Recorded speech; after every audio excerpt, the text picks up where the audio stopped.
이치를 한번 직접 체험하는 것도 그렇게 어려운 것은 아닙니다. 그러나 물론 쉬운 것도 아닙니다. 인연이 있으면 한번 뭉치는 순간이 옵니다. 그때까지는 제가 신심을 계속 가지고 계속 발심해서 내가 이거를 꼭 한번 체험을 해서 체험에서 끝나는 것이 아니라 불법이라고 하는 것이 이게 부처님께서 하신 84,000 법문이나 불법이라고 하는 것이 결국에는 아픈 사람에게 주는 약입니다. 그래서 우리가 불법을 가지고서 딴 데 쓰는 것이 아니라 병치료하는 거죠. 병치료. 우리가 중생이 사실 이제 말하자면 부처님 보시기에 부처님 보는 게 원래 그렇죠. 병이 깊이 들었죠. 그거를 이제 불교에서는 전도 몽상이다 이야기하는 것이에요. 그렇게 원래 우리의 삶이라고 하는 것은 행복하고 우리는 늘 건강한 것이고 어떠한 환경, 어떠한 조건에서 우리가 바로 부처고 그런 것인데 이 전도몽상이 돼가지고 내가 이게 중생이다 이런 생각이 꽉 사로잡혀서 그래서 이제 세상의 이제 모든 고통을 참 달게 받고 있어요. 말하자면 저 남방에서 원숭이를 잡을 때 그렇게 한다는군요. 항아리에다가 바나나를 집어넣으면 이놈이 쑥 손을 집어넣어가 바나나를 탁 잡는다는 거예요. 그리고 이제 처음에는 빈손으로 쑥 넣었으니까 항아리 속으로 손이 쑥 들어가는데 이 바나나를 한번 탁 주면은 바나나 때문에 손이 안 나오거든. 바나나만 놓으면은 쑥 나오는데 이거를 놓지를 못하는 거예요. 바나나를 쥔 채로 내가 하는 거예요. 그러니 이제 거기서 오도가도 못하고 있으면 그 다음날 와가지고 답사 잡아간다는 거예요.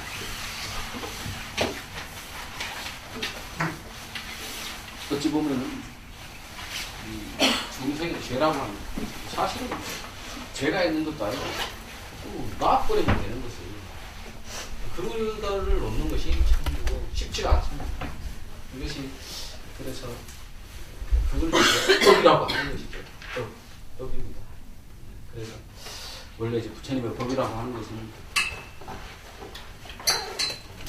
특별히 수행이 필요한 것이 아니라 진리의 말씀을 하면은 그냥 그 자리에서 알아듣고 깨닫는 사람들은 그냥 그 자리에서 알아듣고 그게 부처님 말씀을 들어보니 그게 진리가 맞네. 그래서 그게 그냥 그대로 가슴에 착 오면서 그대로 다 이해가 되는 거예요. 이제 그게 안 되니까 부처님이 이제 수행이라고 하는 방편을 베푼 거예요. 수행이라고 하는 방편을 베풀어서 말하자면 음욕지세는 사람은 부정관을 행하고 성나는 마음이 많은 사람은 자비관을 행해서 자기 마음속에 그런 욕심과 환행 이런 것들을 놓게 되면 점점 그게 약하게 되면 그냥 탁 하고 깨달아지는 거니까. 근데 처음부터 그런 업장에 붙들지 않은 사람들은 사실은 부처님 법문만으로도 하고 이렇게 알게 되는 것인데 그게 안 되니까 이제 여러 가지 방편의 수행을 이야기를 하시고 그런 것인데 그래서 수행은 어떤 면에서 방편일 뿐인데 어떤 사람들은 이게 수행 그 자체에 매몰이 돼가지고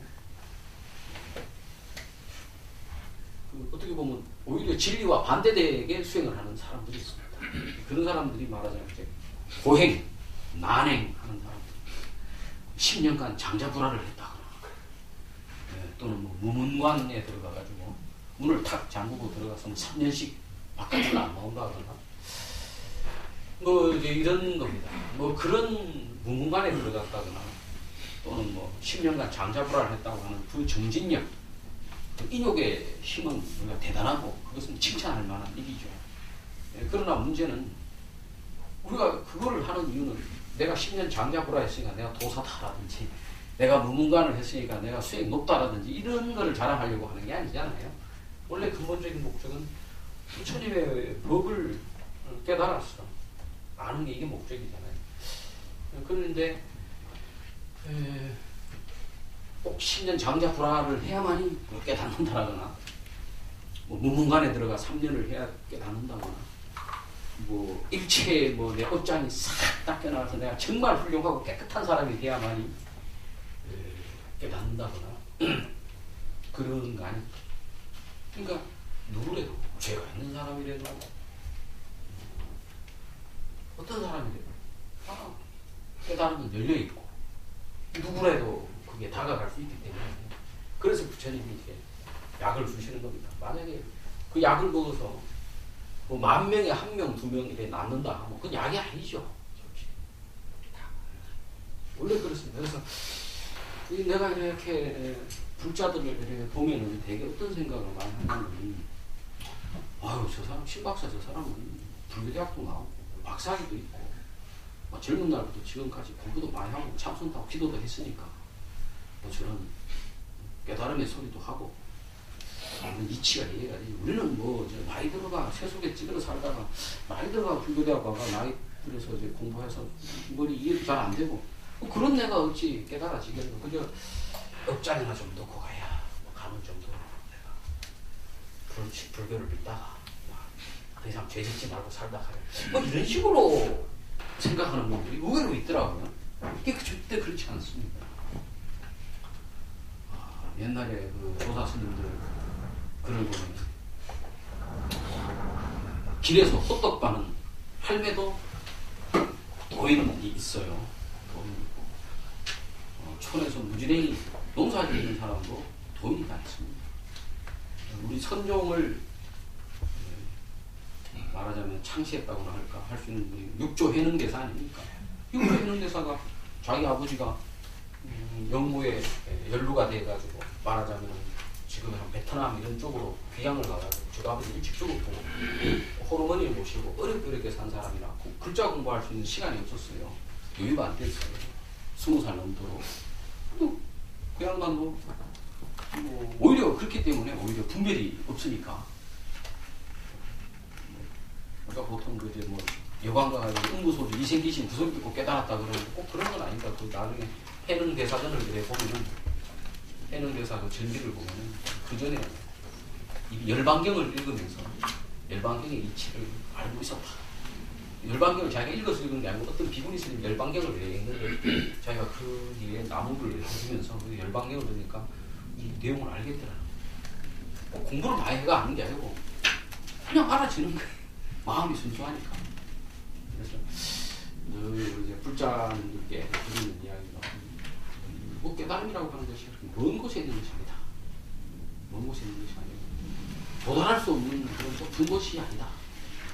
언제든지 내가 마음을 가지고 여기에 신경을 쓰고, 오늘 불자 아니니까 이 시간에 오늘 수요일날 좋은 날인데 이 시간에 뭐 딴 데가 술도 한잔 할 수도 있고 어디 뭐 맛있는 요리집에 그릇도 먹을 수 있고, 아니 뭐 하다못해 집에서 그냥 배 깔고 누워서 편안하게 주말 수요 뭐 드라마도 볼 수 있지만 그걸 다 놔두고 이렇게 불법의 이야기를 들으러 수미정사에 왔다고 하는 것은 여러분의 불신을 정도로 가진 사람 인구 70억 중에 내가 봐서 0.0001%도 안 됩니다. 여러분 같은 분들이 딱 배탈적으로 깨닫고 배탈하고 성불하는 겁니다. 여러분이 자신감을 가지고 내가 금생 안에 이렇게 다 됐다. 이런 생각을 가져야 됩니다. 내가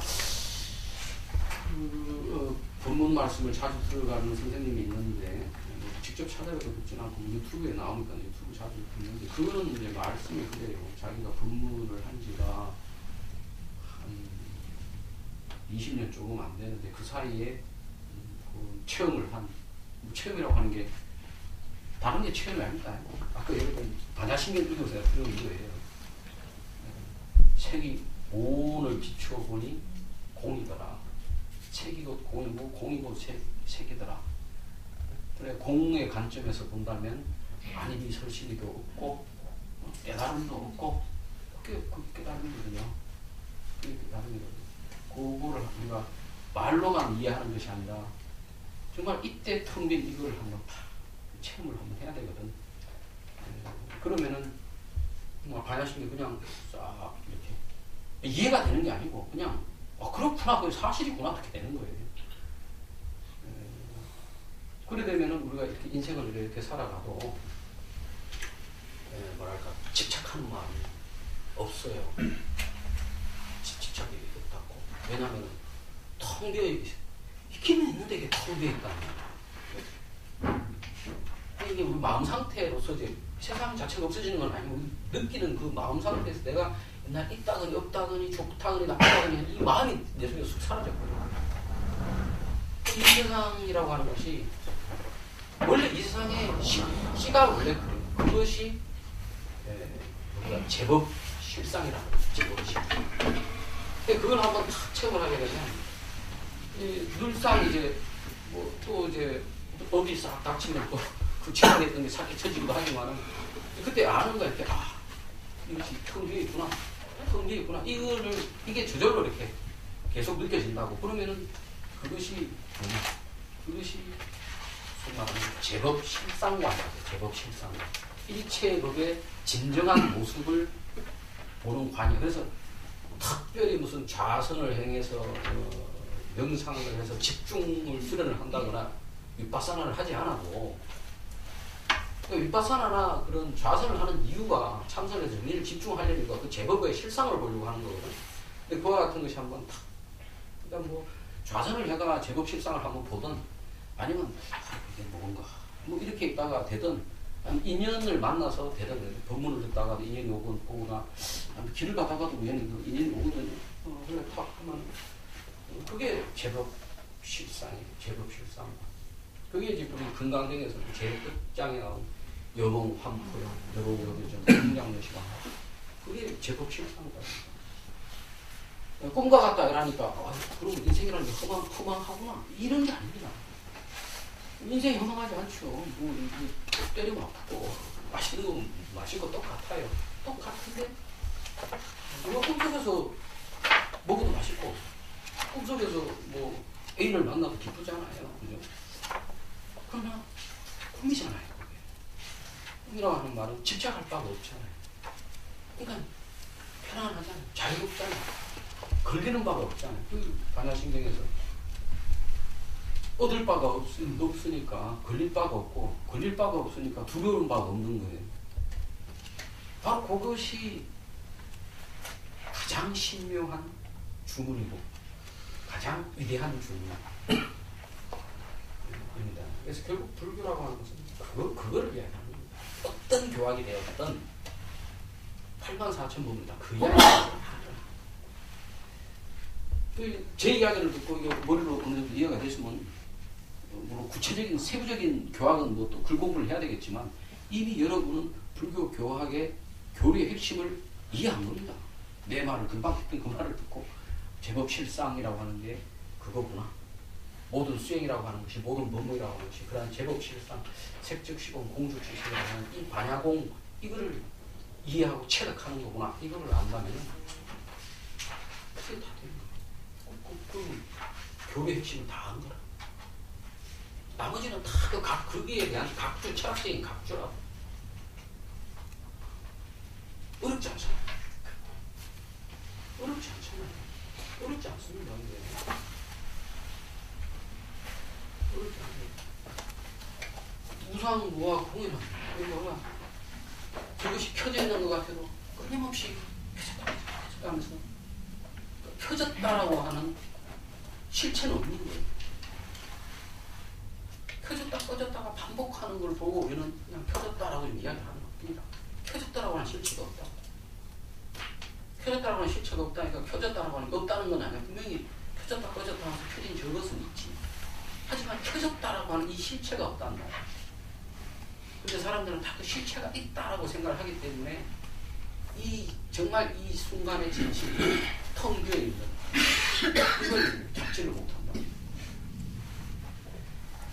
그래서 이미 그와 같이 교리를 이해하였고 그와 같이 우리가 이제 수행에 대해서 수행하는 구체적 방법에 대해서는 지관 수행하는 그 방법에 대해서는 이거는 우리 요번을 학기는 그거기 때문에 건강경은 지혜만을 주로 이야기합니다. 수행을 이야기하지 않습니다. 구체적인 수행을 이야기하지 않는데 수행을 하는 것도 그런 것입니다. 그래서 저 같은 경우에 이제 뭐 잘 자선을 하지는 않습니다만 간혹 어떨 때 좀 심란하기도 하고 뭐 정할 일도 없고 하면 한 번씩 자리에 앉습니다. 앉으면 더 이래 앉아있으면 뭐 이런 생각도 나고 저런 생각도 나고 움직일 때는 생각이 안 나는데 앉아있으면 생각이 더 납니다. 사실 그런 건 아니고 원래 생각이 늘 나고 있는데 움직일 때는 딴 데 정신이 팔렸으니까 내 마음속에 일어난 생각을 잘 몰라요. 근데 이제 외부의 관연을 탁 치우고 그냥 그대로 앉아서 있으면 내부로만 이제 인연에 따라서 생각들이 일어나니까 이 생각들이 이제 탁 빨리 들어서 아유 막 생각이 너무 많은 거야. 그런데 이제 예전에는 그런 생각들이 일어나면 그 생각을 없애려고 내가 노력을 했다고. 그 생각들을 없애려고. 내가 왜 자꾸 생각을 하나. 말하자면 물결이 치면 그 물결을 잔잔하게 만들려고 노력을 했어요. 지금은 그렇지 않고 그냥 생각들이 쫙 일어나면 허망한 이 생각이라고 하는 건 정말 허망한 거야. 우리가 꿈속에 있는 이게 정말 허망한 거 아닙니까? 그냥 허망한 것들이 일어났다가 사라졌다가 일어났다가 사라졌다고 하는구나. 아무리 이런 생각이 많아도 허망한 게 일어났다 꺼져가는 거니까 하나도 뭐 마음이 흔들릴 바가 없어. 생각은 분명히 나는데 이게 있는데 그냥 고요해. 그 말이 뭔 말이야. 예전에는 생각이 일어나면은 그 생각을 없애려고 막 내가 거기에 붙어가 싸움을 하니까 어지러웠다는 말이야. 생각이 막 일어나요. 생각이 일어나지. 왜냐면 봄이 오면 그 다음에 여름이 오고 여름이 오면 그 다음에 가을이 오고 가을이 오면 그 다음에 겨울이 오듯이 생각은 이러면 일어나는 거라고 원래. 봄, 여름, 가을, 겨울 온다고 그것부터 싸우는 사람도 있어요. 없잖아. 내 마음속에 일어나는 마음도 또 마찬가지. 생각을 하고 기분이 나는구나. 이렇게 가만히 생각하고 있다 보면 생각이 일어나면서 불구하고 마음이 해져요. 그러다 보면 나중에는 의식이 점점 집중되면서 아주 세밀해진다. 호흡도 깊어지고 그러면서 아주 느낌들이 예민하게 오면서 몸에 뜨거운 느낌, 차가운 느낌, 이런 것들이 참 느껴진다. 그러면서 하여간 그런 일체 생각들하고 나하고 더 이상 싸우지 않게 된다. 그럼 한 30분 지나면은 나는 그게 이제 다 지루해져. 지루해. 그것도 번내고 그것도 생각이 일종인데 그럼 그냥 그것도 그렇구나 하고 있으면 되는데 나는 이상하게 막 그쯤 되면 아이고 막 하고 일어나버려. 그거를 이제 천태지자대사라고 하는 분이 있거든요. 천태종에 5세기에 그분이 이제 지관 수행에 대해서 이야기를 했는데 그거를 이제 체진지 수행이다 이렇게 합니다. 그러니까 일체 실상이라고 하는 것들이 그와 같이 허망한 거기 때문에 우리 마음속에 일어나는 것도 허망한 거거든. 그러니까 그냥 허망한 놈이 용화 속에서 온갖 뭐 서구의 건맨들이 서로 총을 쏘고 피가 튀기지만 영화 속에 일어나는 일이라고 스크린은 아무 문제가 없어. 스크린은 아무 문제가 없어. 그러니까 이렇게 있으면 아무리 뭐 스크린에서는 피가 튀기고 뭐 에이리언이 나타나가 사람을 잡아먹고 이래도 뭐 아무렇지도 않은 거예요. 그것이 체진지. 그러면 점점 마음이 고요해지고. 그 다음에 이제 꼭 그런 지를 행하지 않을 때도 일상생활일 때도 어떤 경계들이 반영을 해서 부닥쳐 오면은 마음을 우리가 허망한 걸로 봐도 허망한 것들이 무슨 경계에 따라 오는구나. 이런 자꾸 이렇게 봐요. 그걸 이제 제법 실상관이라고 해요. 그 제법 실상관 이게 최고라. 이런저런 수행 다 필요 없고 하나하나 딱 이거 하나의 제법 실상관. 그것이 건강령의 여보만큼 여를 인정하는 것이고 그것이 앉아 자선을 할 때나 깨어 있을 때나 어떤 경계에 닥쳤을 때나 그 제법 실상관이 돼야 돼요. 근데 그 제법 실상관이 되려고 그러면은 이제 그 제법 실상을 한번 탁 점검을 해야 돼. 점검. 탁 한번 체험이 있어요.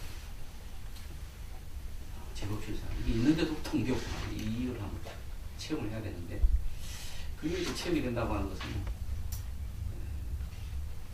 한번 분별이 한번 떨어지는 체험이 한번 있어줘야 됩니다. 근데 저 역시도 아직 그런 체험이 완벽하지가 못해서 어떻게 말씀드리지는 못하겠어요. 근데 그게 있어요. 분명히 옛날 선사들이 다 그 체험을 하셨고, 그렇기 때문에 깨달음이 있다고 말씀을 하시고, 우리는 뭐 그와 같은 체험이 또 없더라도 그러한 불처님이 남겨놓은 84,000본문을 통해서 그러한 가르침이 있구나, 그런 깨달음이 있구나, 이거를 이제 믿고 가는 거예요. 신이라고 하는 믿음이라는 게 중요해요. 믿고 쭉 가다 보면 나중에 진짜로 우리가 그걸 경험하게 된다고. 그러면 그때는 정말 믿음이 확고해지지. 왜? 모르고 믿는 거하고 알고 믿는 건 이건 차원이 다른 거거든. 알고 정말 내가 체험해보니까 진짜 그래. 사과를 보니까 사과 맛이 다네. 이건 우리가 체험했기 때문에 확실히 믿는 거잖아. 그렇게 공부를 해나가는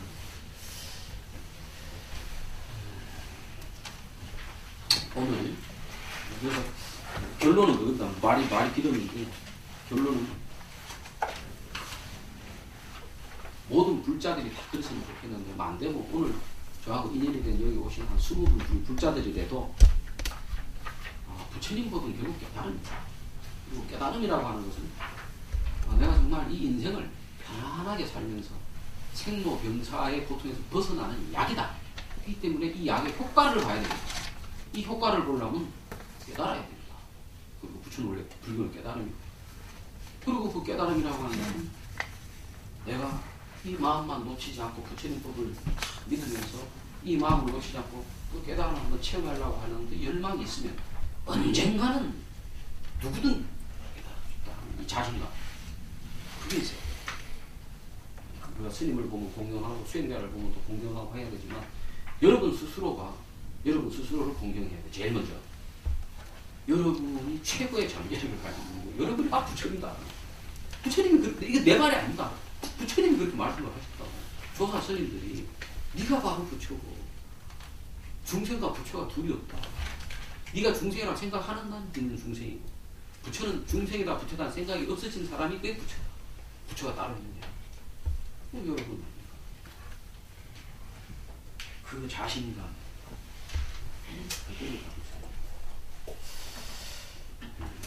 내가 왜 이러냐 그러면 어떤 데 가서 강의를 했더니 아이고 우리 같은 뭐 사람들이 어째 뭐 그런 높은 경지를 알겠습니까? 이야기하는 분들이 있더라고요. 뭐하러 불교 공부하는데 뭐하러 불교 공부하는데 차라리 그러면 그 시간에 맛있는 음식 해먹고 재밌는 영화나 한 편 보지. 그거 해가지고 되지도 않는 거 폼으로 재배하는 그죠? 폼으로 다니는 우리가 지난 시간에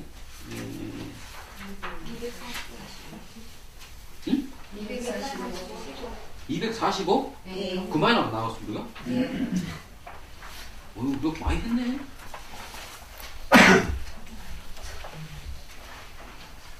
다 했네. 몇 페이지 안 남았는데?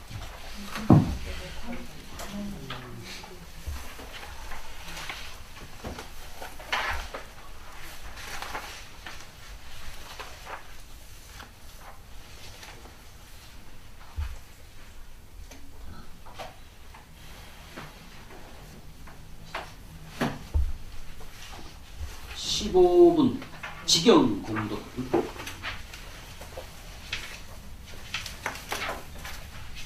지경 공덕 다음에 영적업장 245페이지에 지경 공덕분입니다. 이제 저하고 공부한 지가 2달이 넘었죠. 그래서 이제 금강경에 이 분이름만 딱 들어도 이거 뭔 이야기를 하는 거구나 하고 딱 파악이 돼야 됩니다. 지경, 경전을 지닌다.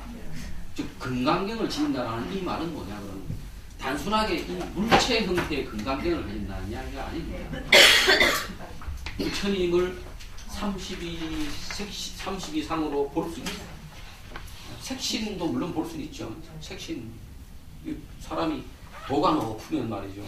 하는 행동도 거두고 더 빨라집니다. 그러나 부처라고 하는 것은 눈에 보이는 데 있는 것이 아니죠. 바로 부처라고 하는 것은 이거죠, 이거죠. 이거는 우리 이 순간에 여러분이 일부러 내 이야기 들으려고 귀를 쫙 대가 듣습니까? 그렇지 않죠. 내가 지금 일어서 있는데 내가 일어서 있어야 되겠다 생각하고 일어서 있습니까? 그렇지 않죠. 밤이 됐는데 밤이 돼야 되겠다 해서 밤이 됐습니까? 그런 거 아니죠. 우리가 의도적으로 잘 하고 있지 않은데 이 세상 만사가 저절로 돼가고 있습니다. 그죠? 내가 의도하지 않아도 봄이 되면 여름이고 여름이 가면 가을 이렇게 돼갑니다. 세상 만사가 흘러간다. 그게 부처지. 그게 부처지. 이 세상 하나가 그렇게 내가 의도하지 않아도 순간 찰나 그렇게 변해갑니다. 이게 하나가. 그런데 우리는 이제 그 희한하게 분별을 내가지고 그 하나를 갖다가 너 둘로 자꾸 나누는 거예요. 그게 분별하면 나. 그러면 너가 떠난 이 자리 지금 이 자리이고 나는 떠들고 여러분은 듣고 이 자리 이거예요. 이거. 이게 막 없어요. 이게 부처님 지금 현현한 자리다. 그게 경을 지닌다라고 하는 것은 바로 이 자리가 부처님 자리인지를 뚜렷하게 아는 거예요. 확연하게 아는 거예요. 매 순간마다. 그게 지경입니다. 경을 지닌다. 형식적인 의미에서는 경을 지닌다 하면 금강경이라고 하는 책을 지니는 것이지만 이 지경공덕분에서 말하는 경을 지닌다라고 하는 그 의미는 그것이 아니라 이 순간순간에 바로 이 부처인 줄 아는 이게 바로 부처고 그렇게 이게 바로 부처가 되면 바로 나도 부처란 말이야. 여러분도 부처고 다 너하고 내가 둘이 아니란 말이야. 하나란 말이야. 근데 이제 그게 분별하는 생각에 있으면 절대로 그게 이제 이해가 안 되는 거지. 공은 공이고 색은 있는 거니까 있는 거고 공은 없는 거니까 없는 거고 없으면 없고 있으면 있는 거지. 왜 있는 게 없다 하고 없는 게 있다 하는 도대체 이해가 안 된다. 이해가 안 되지. 그렇게 해가지고 분별로 딱 나가고 그 말을 놨을 때 그 말을 놓으면은 바로 이 자리가 바로 텅 비어 있으면서도 꽉 다 이렇게 하나하나 형태가 다 있으면서도 텅 비었다는 거예요. 그걸 한번 탁 그냥 체험을 하게 되면 그게 경을 지니는 거예요. 경을 지니는 거예요. 그러니 그 공덕이라고 하는 것은 말할 수가 없지. 왜? 내가 따로 떨어져서 내가 있으면 말이지 나는 생로병사가 있단 말이에요. 근데 내가 따로 없이 이것이 영원하게 이거 시간도 없어. 이거 과거도 없고 미래도 없는데 이 순간에 이 순간만 늘 있어요. 그죠? 이 영원한 이 자리가 생로병사 이런 거 없다니까. 생로병사. 우리가 모든 존재가 살면서 죽는 게 제일 두려운 건데 죽는다라고 하는 그러면 죽음이 초월이 되는 거예요.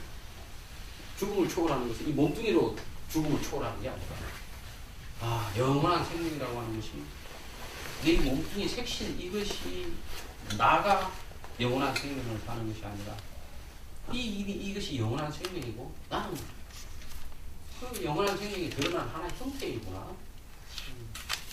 그래서 나라고 하는 것이 참나라고 하는 것이 그게 바로 참나입니다. 이걸 이제 주인공이라 하고 이걸 불이라 하고 이걸 마음이라 하는 거예요. 근데 답답하죠 좀. 얘기 들으면 이해가 되는 것도 같기도 하고 이해가 되는 것 같기도 한데 왜 그것이 확연하게 나한테 확 바로 이거랑 눈앞에 이걸 하는데 이게 확 안다고 할까? 답답하면 답답한 게 좋은 거예요. 그게 여러분이 답답한 게 아니고 여러분 분별이 답답한 거거든. 여러분 분별이 답답한 거. 그걸 이렇게 머리로 이해해서 알던 이 분별로는 이 말이 어떨 때는 논리적으로 이해가 되는 것 같기도 하고 그냥 본질적으로 이게 착 안다고 한다고 하는 것도 분별이 아니 남아있다는 이야기예요. 분별이 떨어져 버리면 이게 제가 하는 이야기 확 따고 한다고. 그렇구나. 사실이구나. 왜냐면 그게 사실이기 때문에. 제법 실상이기 때문에. 근데 그게 안다고 오고 저 사람은 깨달아서 저런 말 하는지 몰라도 나는 참 어떻게 이게 참나라고 하나? 이게 진짜인가? 이게 어떻게 불인가? 이게 어떻게 마음인가? 그 답답한데 그 답답한 게 좋은 그 답답한 게 심해지면 분별이 그냥 답답한 걸 못 참아 지가 확 죽어버려. 어느 순간 화두 공부하는 이치가 그런 거예요. 알 수 없는 의문을 들고 계속 하다 보면 이 분별이 지가 확 죽어버려요. 그럼 그때 하고 하는 거예요. 그걸 우리가 화두를 타파했다. 답이 있어서 답이 있는 게 아니에요. 분별이 한번 딱 죽어버려요. 방편이 이제 화두 방편도 있고, 또는 우리가 지관 수행을 해가지고 마음이 고해진 순간에 그걸 체험하는 순간도 있죠. 어쨌든 지경이라고 하는 것이 딱 이제 분만 보면 이해가 팍 돼야 돼. 지경. 그 공덕이라고 하는 것이 이루 말할 수가 없죠. 아무리 이 세상에 내가 재산이 많아도 이 모든 우주의 모든 것을 다 내 걸로 할 수는 없단 말이에요. 아무리 이병철 씨를 이건희 씨가 재산이 많다 해도 나머지 사람 재산이 이병철 씨보다 더 많단 말이죠. 이건희 씨보다 더 많단 말이에요. 그런데 내가 이 지경을 지니게 됐다. 즉 부처님을 알게 됐다. 바로 이 자리가 그 자리인 줄 알게 됐다. 그럼 일체 모든 것이 나란 말이야. 일체 우주가 다 내 집안 이야기가 되어버린다. 모든 게 내게 되어버린다. 얼마나 공덕이 크냐고. 지경공덕. 그러니까 분만 보면은 어떤 얘기 나오겠구나 이해가 되는데, 이 분에 원래 이 이 금강경은 이 분 이름을 따로 붙어 있었던 것이 아니고, 그 양나라 무제의 아들이었던 성덕태장가 하는 양반 분 이름을 붙였다고 해요.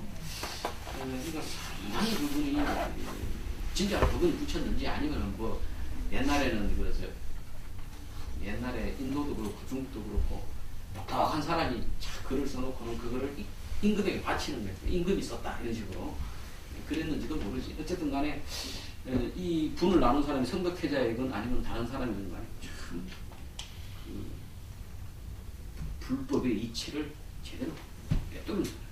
이런데 딱 보면 느끼는 거지. 수보리야 선남자 선인의 아침에 겐지스 강이 모래만큼 많은 몸으로 보시하고 낮에서 이거 했던 거 아닌가?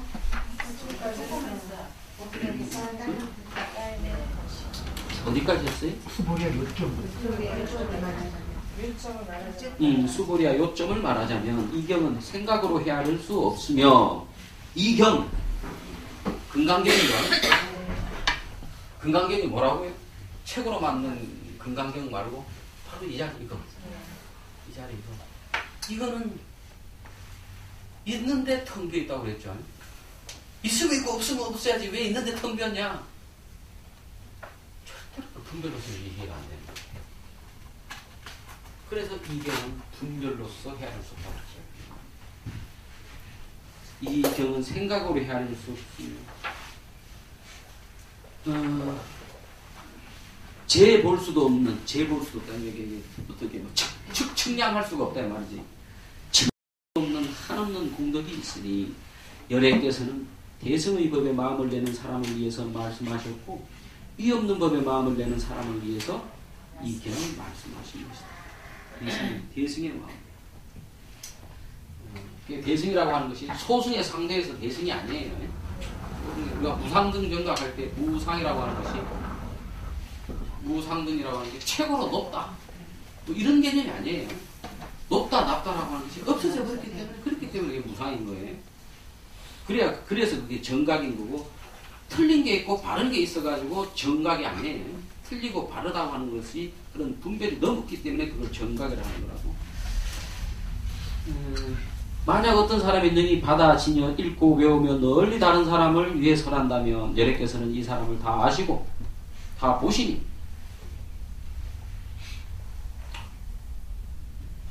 받아지녀 읽고 외우며 널리 다른 사람을 위해 설하는 사람이 어떤 사람인가? 이게 깨달은 사람입니다. 이미 이 사람이. 그죠? 그러니 여래께서 이 사람을 본다는 게, 여래가 따로 있고 이 사람이 따로 있어서 여래가 이 사람을 보는 것이 아니라, 이 사람이 이미 이 자리를 알아서 이 자리가 하나이기 때문에 그 사람이 곧 여래고 여래가 곧 이 사람인 거예요. 그러니까 여래가 이 사람을 보시고 그 사람을 아신다 이 말이에요. 이게. 이 사람을 다 아시고 다 보시니 여래가 따로 있어서 반야신경, 금강경을 지니고 있는 사람을 알고 보고 하는 것이 아니라, 금강경을 지닌 사람이 이미 여래란 말이에요. 여래가 됐거든. 그렇기 때문에 이 여래께서 이 사람을 아시고 다 보신다.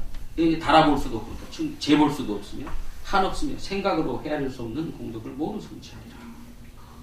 이 자리가 그렇단 말이에요. 재볼 수도 없고, 재본다고 하는 게 뭐예요? 분별한다는 얘기잖아요.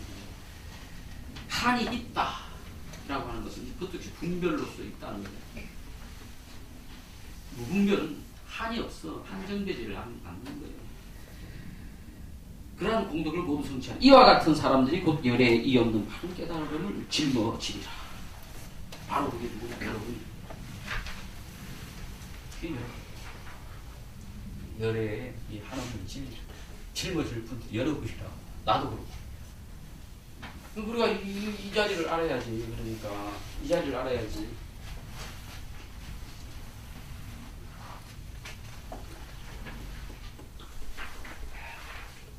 기도를 할 때도, 업장 참회를 할 때도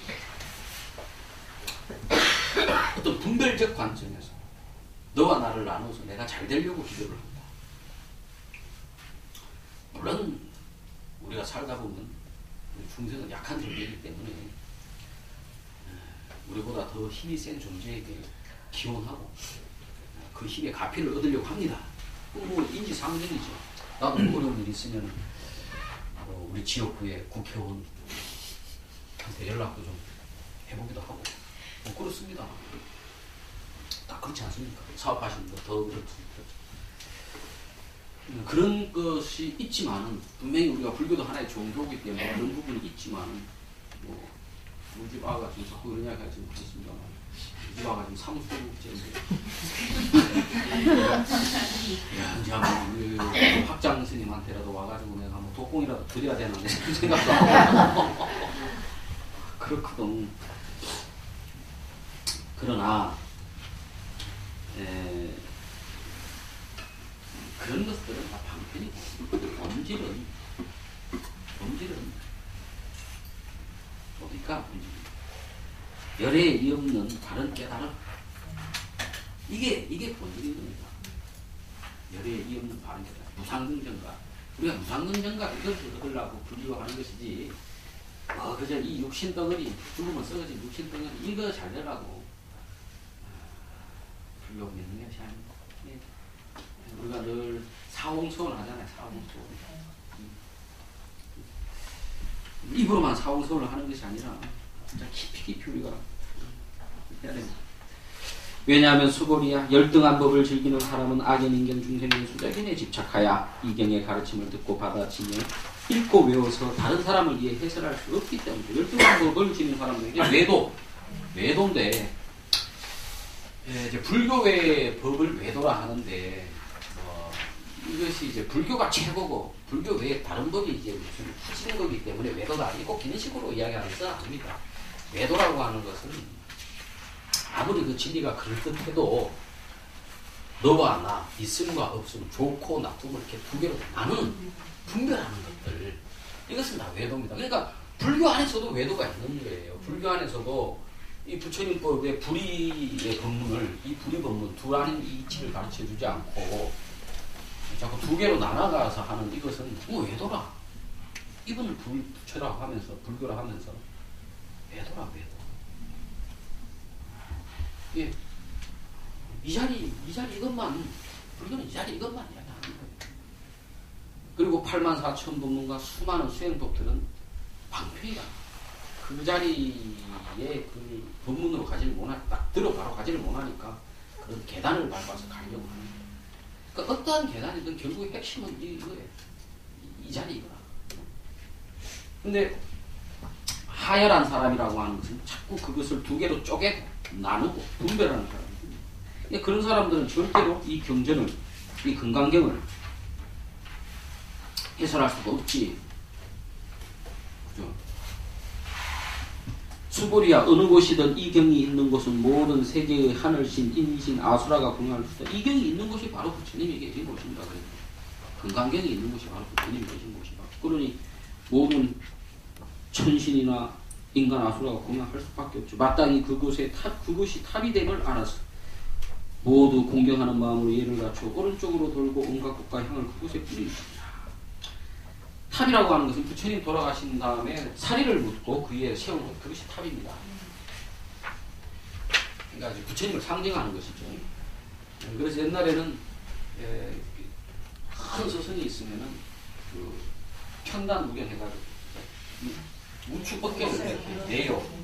보여줘요. 왜냐하면 옛날에 우측 어깨를 보여준다고 하는 것은 내가 너를 해치는 어떤 무기 같은 거를 옷 속에 숨기고 있지 않다. 이거를 보여주기 위해서 벗은 이 어깨를 보여줬다 그래요. 옛날 인도의 무슨 도칙이 있겠죠. 그리고는 우측으로, 우측이 우측이지. 우측이면 앉아있는 사람 우측인가? 앉아있는 사람이 우측에 서 있는 사람이 우측인가? 이렇게 돌겠죠. 걸리네. 그렇게 해서 돌고 이렇게 맞는 거. 그리고 더 공경을 할 때는 이마를 그 스승의 그 발등에다 갖다 대는 이게 인도 사람들의 예법입니다. 그렇게 금강경을 공양을 해야 된다. 이 말입니다. 근데 이 금강경이라고 하는 것이 아까도 이야기했지만 금강경이고 불이고 마음이요, 이것이 법이요, 이것이 진리요, 이것이 제법실상이라고 하는데 이것이 바로 어디다? 이 세상에 탑 없는 곳이 없단 말이에요. 이게 지금 사실은 탑 없는 곳이 없어요. 부처님 없는 곳이 없다고. 금강경 없는 곳이 없다고. 근데 이제 이것은 제법실상을 깨친 사람의 관점이지. 제법실상을 깨친 사람. 그러니 그런 사람은 고통이 와도 부처님 법이고, 슬픔이 와도 부처님 법이고, 더러운 게 와도 부처님 법이고, 그런 거예요. 그렇다고 해서 똥 된장 구분을 못 한다는 게 아니에요. 그 말은 뭐냐면 더러운 게 와도 부처님 법이고 깨끗한 게 와도 부처님 법이라는 이 말은 똥 된장을 구분하지 못한다는 게 아니라 더러운 것은 더러운 것이고 깨끗한 것은 깨끗한 것이되 더럽고 깨끗한 것에 집착하지 않는다는 거예요. 그것이 실체가 있어서 진짜 더러운 거다 깨끗한 이렇게 집착하지 않는 말이다. 우리 한 5분 쉬었다가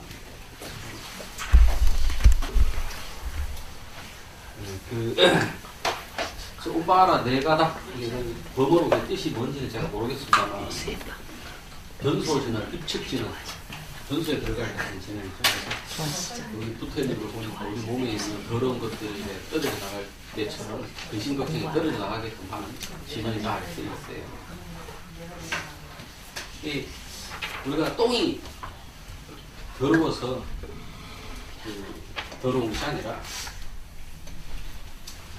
똥을 더럽게 생각하는 분별하는 마음이 더러운 것이고 또 사실은 분별하는 그 마음조차도 더러운 것이 아닙니다. 모든 것이 다 부처님이 편연한 자리에 있는 것이죠. 그래서 옴바라 네가닥 사바하를 할 때는 내 모습이 더러운 게 떨어져 나가라 이런 것보다도 옴바라 네가닥 사바하 할 때 이 자리가 바로 부처님 자리구나를 한번 탁 돌이켜 생각해 주는 것입니다. 돌이켜 생각해 본다는 게 참 중요한 거예요. 내가 어떤 고통 속에 있을 때 막 화가 날 때도 한번 돌이켜서 이 화가 이게 뭔가 화가 이게 바로 부처님 자리 아닌가? 그 자리에서 딱 그렇게 생각하면 화가 부처님 자리라고 하는 것은 다른 말로 말하는 건 이때 텅 비었다는 이야기거든요. 그러면 화가 그 순간에 실체 없는 걸 다시 딱 생각하게 됩니다. 다른 말로 말하면 건강이 아까 이야기했던 여몽한 포용이 여러 개의 건강 것이고 그래서 옴바라 네가닥 사바라고 하는 것은 그것이 바로 깊은 바라밀다의 주문 그게 옴바라 네가닥 사바하고 가떼 바라가떼 바라상가떼 보디스바하 그것도 옴바라 네가닥 사바 똑같은 거예요. 매 순간 이렇게 탁 뭐가 있을 때 바로 그 자리에서 즉해서 탁 돌아와야 돼. 이게 봐 부처님 자리. 부처님 자리라고 해서 부처님 자리라고 하는 게 뭐가 있다는 게 아니라 부처님이라고 하는 뭐가 있다는 게 아니라 있다라고 하면 그 자체로 그대로 이게 텅 비었다. 탁 한번 돌이켜서 그러다 그렇게 하다 보면 어느 날 그것이 단지 관법이 아니라 한번 정말로 그게 한번 실감나게 치료되더라고요. 화장실에서 일본은 돈 봐라 내가 다 사봐라 그런 생각을 했어요. 그것이 바로 금강경이 있는 자리. 금강경이 있는 자리. 그것이 바로 금강경을 모시는 것. 능정업장분. 능이 업장을 깨끗하게 하는 분이다. 이 업장이라고 하는 것이 수많은 업들이 있습니다만 조국의 업의 핵심은 분별입니다. 분별입니다. 이렇게 나누고 저렇게 나누고 나눴다고 하는 것은 벌써 뭔가 있다. 요 나눠진 요거 있다. 요 나눠진 요거 있다. 이렇게 생각하는 거예요. 그런데 그런 것이 업이죠. 그래서 그것을 이제 능히 맑게 한다 이 말이죠. 분별을 놓는다 이 말이죠. 또한 수보리야 선남자 선녀인이 이 경을 받아치며 읽고 외우더라도 다른 사람이 경멸하고 천시한다면 이 사람은 전생의 죄업으로 다음 세상에 악도에 떨어지게 될 것이나 지금 이 사람들이 경멸하고 천시하는 까닭에 전생의 죄업이 없어지게 되어 반드시 없는 바른 깨달음을 얻게 되리라.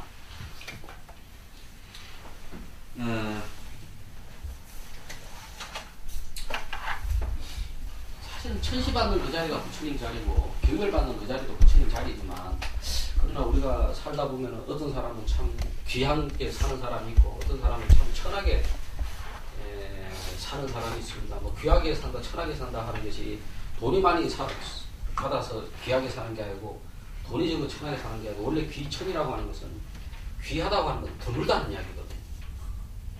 드물다는 이야기. 이 세상에 드문 사람이 누가 있습니까? 부처님 같은 사람이 드문 사람입니다. 돈 많은 사람이 귀한 사람이에요. 물론 돈 많은 사람도 드무니까 귀한 사람은 귀한 사람이죠. 덕이 높은 사람, 이런 사람들이 귀한 사람이지 돈이 많다고 귀한 사람은 아닙니다. 아무리 자기가 돈이 많아도 뭐 그냥 시장 저작거리에 사람만도 못한 그런 성품을 가진 그런 사람들은 흔합니다. 그런 사람은 천한 사람입니다.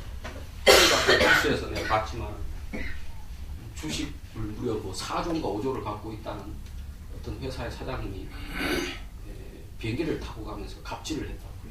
라면을 3번을 끓여온다. 천한 사람이에요. 옛날에 산업공상, 물론 지금 이제 계급사회가 아닌데 옛날에 왜 산업공상을 따지냐면 인간이라고 하는 건 인간 세계, 사바세계에 사는 존재는 본질적으로 욕망을 갖고 사는 존재이기 때문에 이익을 자꾸 따지게 됩니다. 자기 이익을 이렇게 따지고 저렇게 따져가지고 하는 것이 그게 장사치들입니다. 선비라고 하는 것은 그러한 것보다도 자기 이익을 넘어서서 정말로 옳고 그런 진리가 뭐냐 이거를 추구하는 사람이 선비입니다. 그래서 살을 제일 위에 놨던 거예요. 그리고 이익을 따지고 이익을 따라서 이래저래 분별하는 게 가장 천하고 가장 흔한 존재이기 때문에 산업공상에서 상을 놨어요. 근데 이제 요즘 세상은 자본주의 세상이 되다 보니까 이 상이 제일 꼭대기가 있어요. 왜냐하면 자본주의라고 하는 것은 여러분도 잘 알다시피 그건 짐승의 법칙입니다. 본질적으로. 짐승의 법칙이에요. 약육강식이 가장 기본이 되는 겁니다. 그리고 자기 욕망을 최대한 추구하는 것이 자본주의입니다. 자본주의가 틀렸다고 할 수는 없어요. 왜냐 그러면 그것이 우리가 그 욕망 때문에 우리가 이 인간 사회를 만들었던 것이고 인간은 원래 그 욕망 때문에 왔던 거기 때문에 어떻게 보면 자본주의는 가장 인간에게 맞는 체제일 수도 있어요. 그러나 불교라든지 또는 우리 동양의 도덕이라든지 유교라든지 이런 데서는 옛날부터 욕망, 욕심 끝없이 뭔가 물질적인 걸 가지려고 하는 이거는 저 밑으로 보고 자꾸 도덕적인 거라기보다는 뭐랄까 진리를 추구하는 이거를 굉장히 중요하게 생각했어요. 그런데 지금 세상은 어떻게 된 것이 동양적인 것은 이제 싹 다 윤리 도덕적인 거는 다 뭐 사라져 버리고 그저 돈이 많아서 지 마음대로 인간의 어떤 그 능력을 지 욕망을 마음대로 누릴 수 있는 이것이 최고다 이렇게 보니까 그러니까 자꾸 인심이 피폐해지는 거예요. 그래서 자본주의를 하더라도 이 자본주의가 갖고 오는 비도덕적인 이 폐해를 없앨 수 있도록 다양한 방편들을 많이 써야 돼요. 근데 뭐 그런 것 때문에 다 뭐 정치하는 사람들이 뭐 사회주의니 뭐 좌판 우판에 또 싸우죠. 그걸 가지고. 우리 불자들은 가장 핵심이 부처님법이 핵심이고, 부처님법은 분별 없는 자리이기 때문에 언제든지 그런 걸 생각할 때 정말 어떤 것이 분별이 없는 것이냐, 이거를 분별 없는 자리로 가게끔 하는 것이냐, 이걸 참 늘 생각을 해야 됩니다. 나누고 계단을, 단계를, 이 높은 사람 낮은 사람 단계를 나누고, 이런 거는 불법과 맞는 게 아닙니다. 근데 지금 학벌 사회, 재산을 많이 가진 사람이 귀한 대접을 받고 재산 있는 사람은 천한 대접을 받고, 이거는 참 문제가 많아요. 우리 사회가 자꾸 각박해지는 거예요. 자본주의가 발달해 가면서 계속 각박해지다니까 우리 불자리가 앞으로 할 일이 참 많습니다. 그래서 나는 참 마음에 드는 것이 우리 수미정사 우리 불교대학의 신행 방향이 그거 아닙니까? 우리는 불국정토를 이루자, 또 불교 복지를 성취하자. 그 뒤에 따라서 참 우리 학장 스님, 회주 스님께서 해안에 있는 분이다. 참 한번 잘 뵙지는 못했습니다만, 내가 어떤 불교대학을 가도 이렇게 앞에 다 그걸 읽고 하는 불교대학을 보지는 못했어요. 그래서 내가 우리 수미정사 불교대학이 굉장히 이게 딱 체제가 잘 잡힌 불교대학이라고 생각하고 내가 기쁘게 생각을 합니다. 그게 불자가 가는 바른 길입니다. 그게 불국토입니다. 돈을 많이 가졌건 적게 가졌건 천하게 보고 귀하게 보고 하는 것이 아니라 정말 그 사람이 갖고 있는 성품과 그 사람이 얼마나 진리에 다가가느냐, 이걸 보고 그 사람을 평가를 해야 돼요. 지금 참 너무 우리가 서구화가 돼가지고 그런 것을 걱정해요. 그래서 경멸하고 천시하는 그 자리가 바로 뭐 사실 다 부처님 자리긴 합니다만은, 그럼에도 불구하고 분명히 우리가 살다가 보면은 그런 게 있습니다. 그래서 어떤 사람은 참 귀한 대접을 받고 어떤 사람은 천한 대접을 받는데, 이게 그러니까 천한 대접을 받는 사람들이 힘없는 사람, 백없는 사람, 돈 없는 사람들이 천한 대접을 받아서 참 안타깝죠. 사실은 천한 대접 받는 짓을 하는 사람들이 천한 대접을 받아야 되는 것인데, 예전에 뭐 여러분 아마 그 전설을 잘 알겠습니다만, 뭐 전설이니까 뭐 이름은 잘 기억이 안 납니다. 어떤 동네에 마당새가 하나 있었는데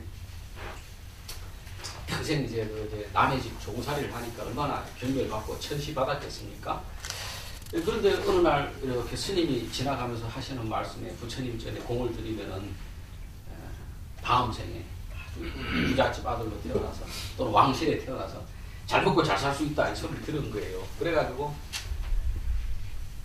홀어머니를 모시고 살았는데 밭대기가 조만히 하나 있었어. 그 밭대기를 막 홀랑 팔아가지고 절에다가 갖다 시주를 해버린 거예요. 그러니까 정말로 자기 전 재산을 갖다 바친 거예요. 그러니까 순수한 사람이고 또 얼마나 천시받는 것이 마음에 맺혔으면 그래 했겠어요. 그리고는 이제 내가 이제 지금은 생은 내가 괴로워도 다음 생은 내가 복을 받겠지 하면서 막 기분이 좋아가지고 다니다가 어느 날 갑자기 그냥 막 우마차에 탁 치여가지고 요즘 교통사고 막 죽어버렸어. 그게 사람들이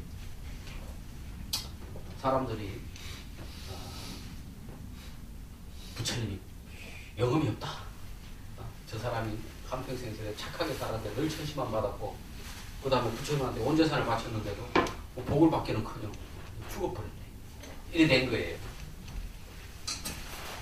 그래가지고 그 전에 주지 스님이 그 이야기를 탁 듣고 그 마을에 마당새가 전 재산을 갖다 팔은 마당새가 갑작스러운 사고로 죽었다 소리를 듣고는 막 장자편도 도끼를 가져와가 부처님 불상을 막 탁 찍은 사람, 효 없는 부처님을 그냥 믿어봐 하고는 막 탁 찍었다는 거예요.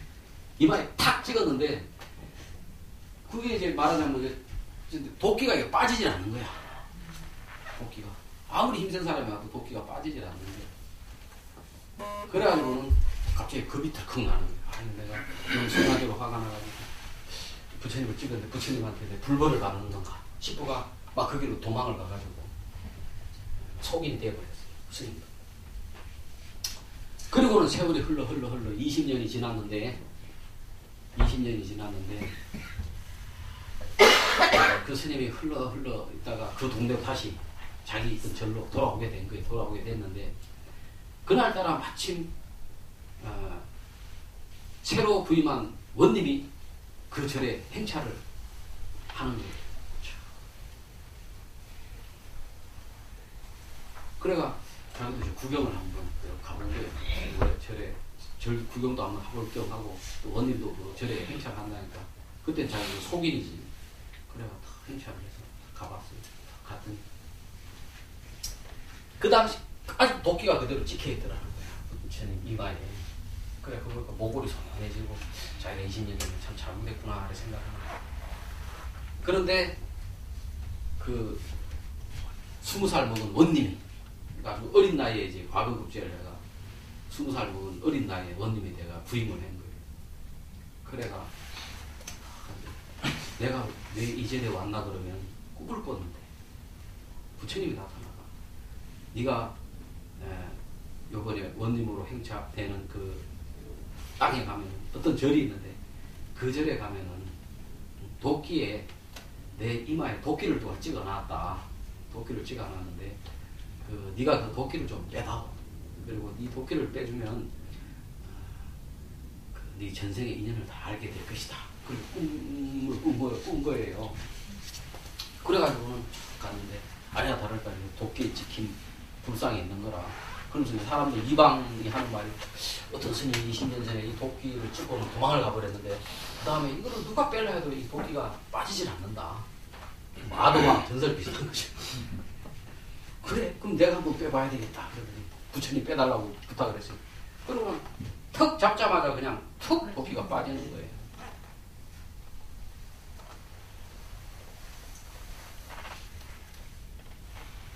그러니까 그때 마침 구경 왔던 그 스님이 펀뜩 알게 되는 거예요. 아, 저 사람이 20년 전에 죽었던 마당새가 사실은 그때 몸을 버리고 금생이 왜냐하면 그때는 아무리 잘 될라 해도 그 몸뚱이로는 천한 종이기 때문에 아무리 복을 받으려 해도 받을 수 있는 게 없었다. 그냥 몸을 새로 싹 바꿔가지고 고관대작집에 태어나가지고 장원급제 어린 나이 해가지고 벌써 원님이 돼서 오게 됩니다.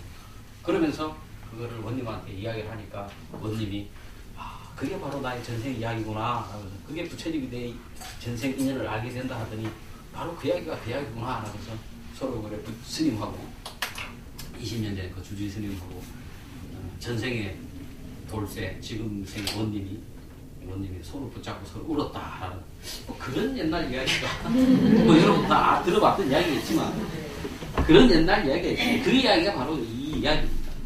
그래서 원래는 죄를 많이 지어가지고 지옥에 떨어져야 될 사람인데 금강경을 읽어가지고 이 진리를 알게 되면 그 죄업을 면하게 된다.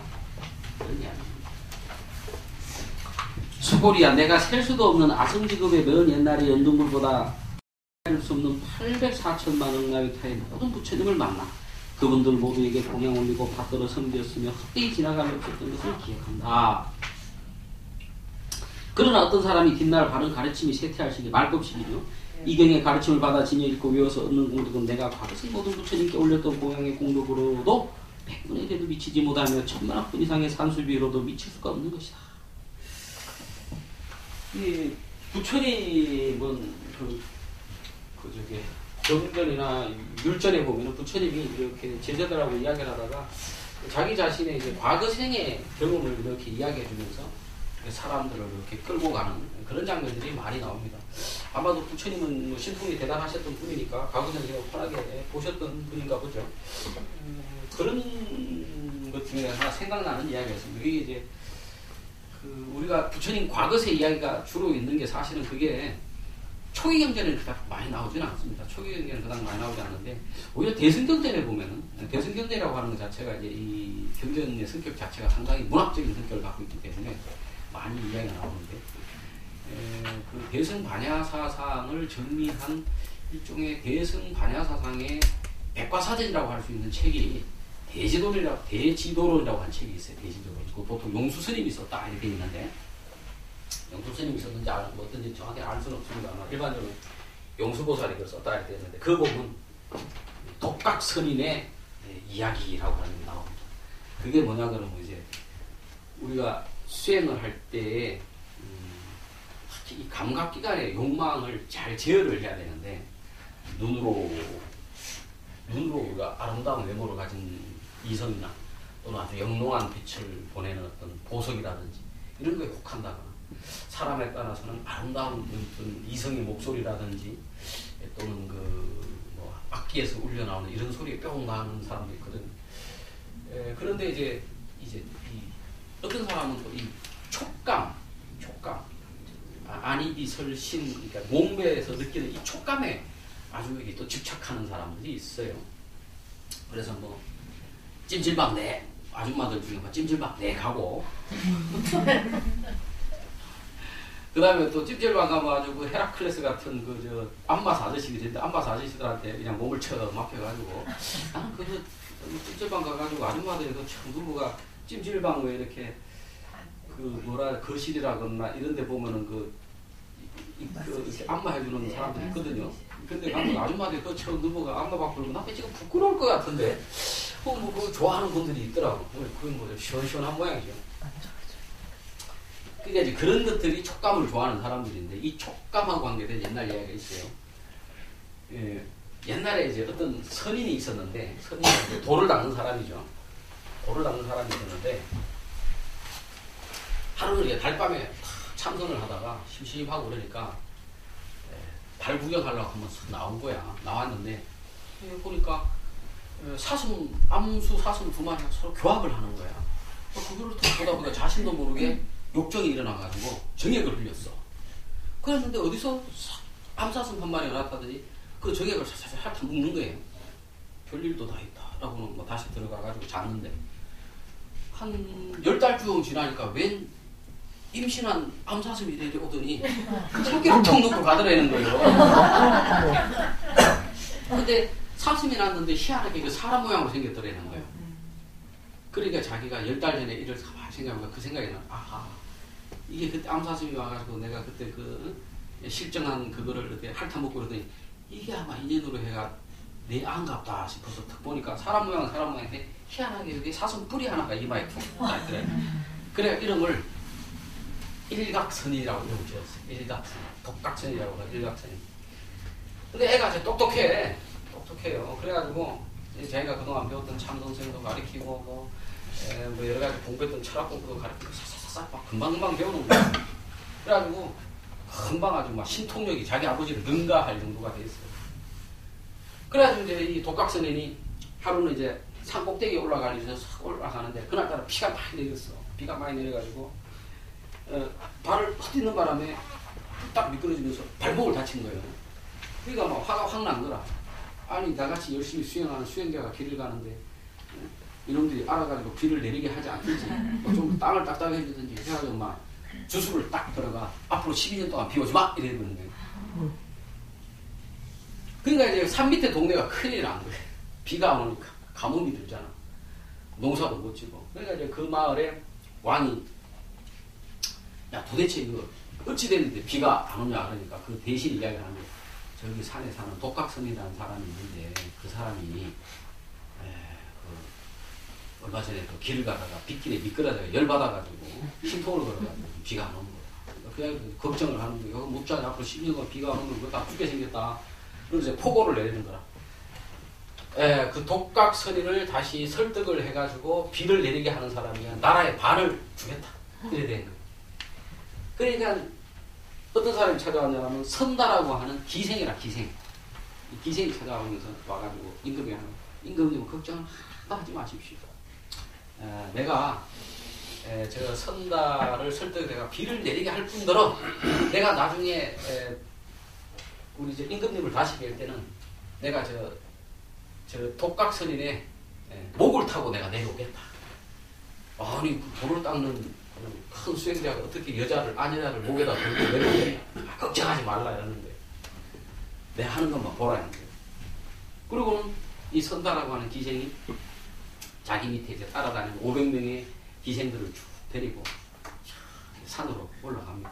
그래가지고 이제 그 독각스님이 수행하는 동굴 옆에 연못이 하나 있는데 그 연못에다 이제 천막을 치고 막 목욕도 하고 놀고 이러는 거예요. 이 독각스님은 이제 그런 걸 모르는 거예요. 혼자 살았기 때문에 여자가 뭔지도 모르고 뭐 의욕이 뭔지도 모르는 사람이 사람은. 그래 당신들이 뭐 하는 사람이고 하니까 우리 하늘 아래 천년대 이 연못이 참 경치가 좋고 물이 맑아서 목욕하러 내려왔다. 그래 목욕을 하시오라고는 자기가 또 들어가 돌을 닦는 거예요.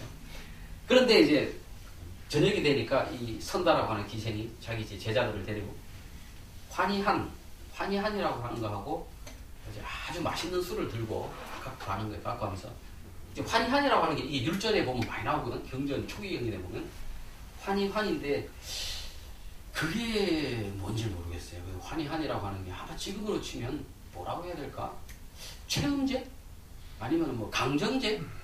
정력제? 뭐 이런 것 같아요. 비아그라? 뭐 이런 것 같아요. 환희한이라고 하는 건데 옛날에 우리 지금도 생각이 납니다. 대학원 다닐 때 우리 교수님께서 아직 살아계신데 저기 서성훈 교수님 스님이셨는데 저희과 교수를 하셨어요.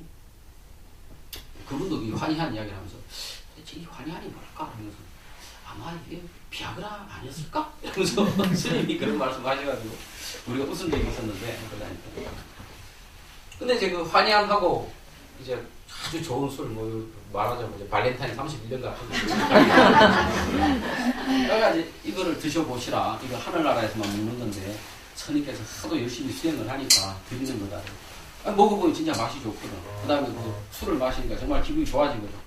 이 독각증이라는 사람은 뭐 혼자만 살았기 때문에 그런 걸 전혀 모른단 말이에요. 그래가지고 야 기분이 좋구나 하면서 이제 그 여자들하고 떠들고 놀았어요. 떠들고 그러니까 기분이 더 좋지.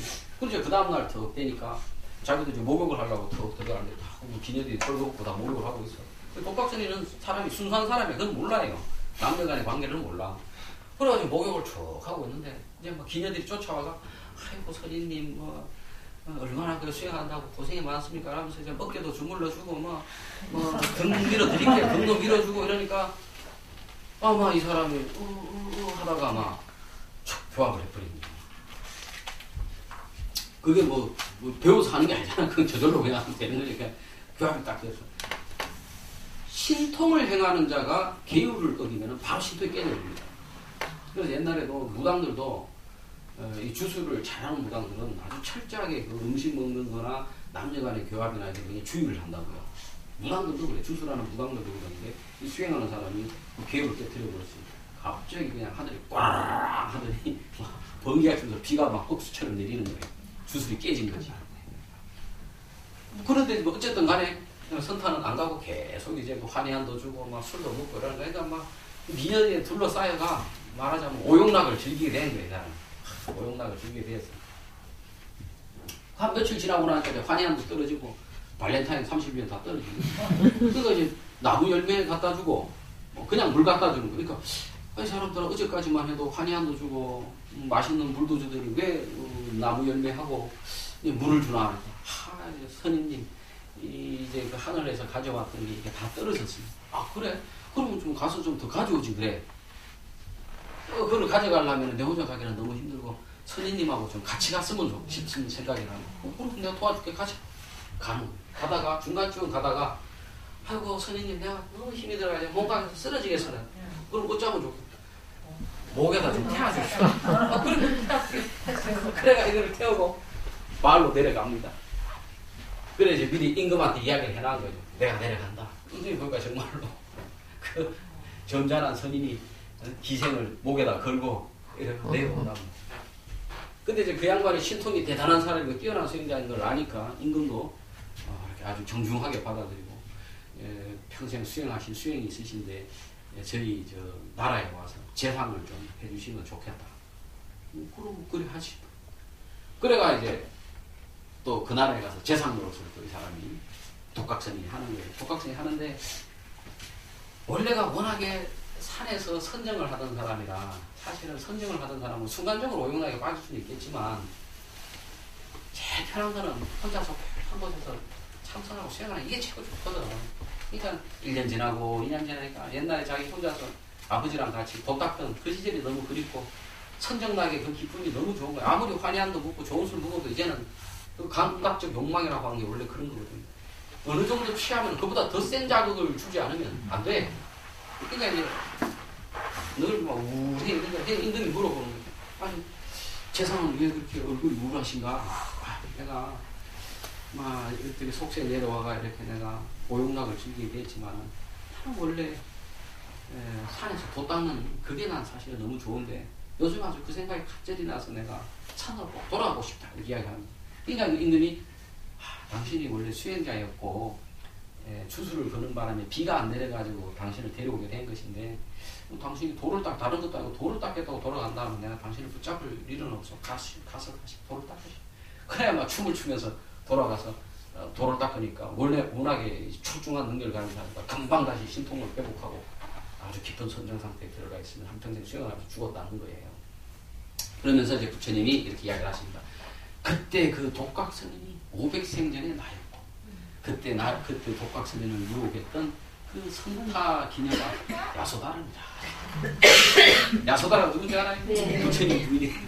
부처님이 율전에 보면은 부인이 넷이 있었다 그러거든. 넷이 있었다 그러는데 그 정비죠, 정비. 야소다는 정비입니다. 그렇습니다. 그래서 과거 생에 부처님이 수없는 생을 수행자로 사셨어요. 그 생 속에는 그 독각 스님으로서 자기가 오용락에 취해가지고 모든 신통을 잃어버리고 다시 참회하고 다시 수행하는 그런 이야기도 있습니다. 이걸 보니까 문득 그 이야기가 생각이 나 재미가 있어가지고 난 그 이야기 보면서 촉감이라고 하는 것이 몸에 그 결국에 신통을 잃어버린 그 가장 그 근본적인 원인이 뭐냐면 이거 기녀들이 이렇게 안마하면서 부들부들하게 만져주니까 그 부들부들한 손결에 막 그 천하의 수행자가 싹 녹아버린 거예요. 그러면서 이 촉감이라고 하는 이것이 참 무서운 것이다. 그럴 때 설명을 할 때 보통 이 부처님이 이 독각스님 비유를 많이 들어서 설명하십니다.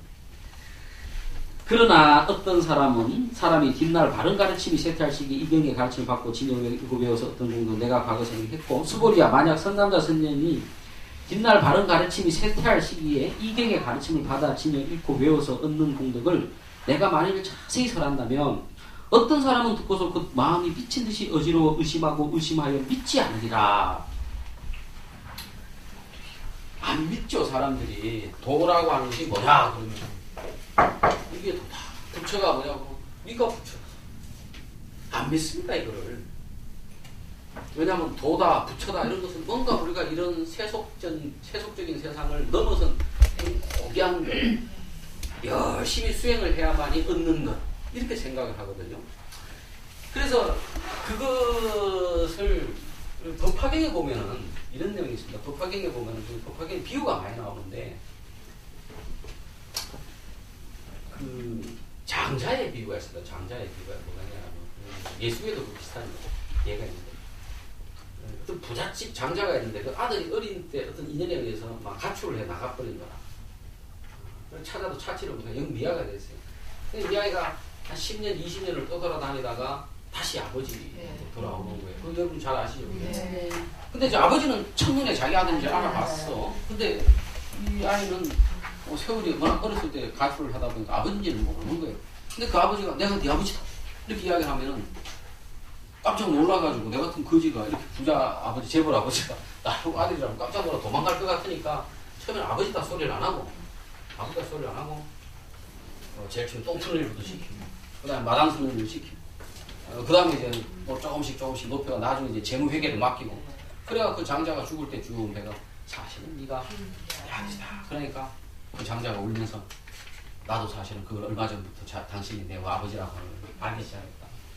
그러지 않고서는 나한테 이렇게 잘해줄 수가 없다. 내가 사고로 치고 그랬는데도 그러면서 자기가 원래 부잣집 아들이었다는 걸 알게 됐다는 그 비유가 있습니다.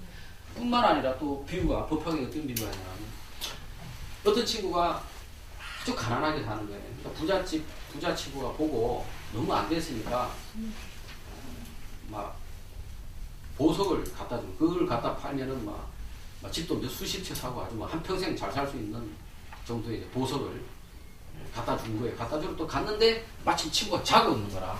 자고 있으니까 이걸 뭐 옆에다 턱 놓고 가네. 누가 싹 집어갈 것도 같고 해서 옛날 사람들이 소매가 길었대요. 그래서 소매를 타가지고 요 안에 싹 집어넣었다는 거예요. 그럼 이제 소매를 이렇게 치면 보석이 흔들거리고 이거 뭔가 싶어 꺼내서 쓰겠지 싶어가지고 그리고 또 인연 따라 딴 동네로 가버린 거라.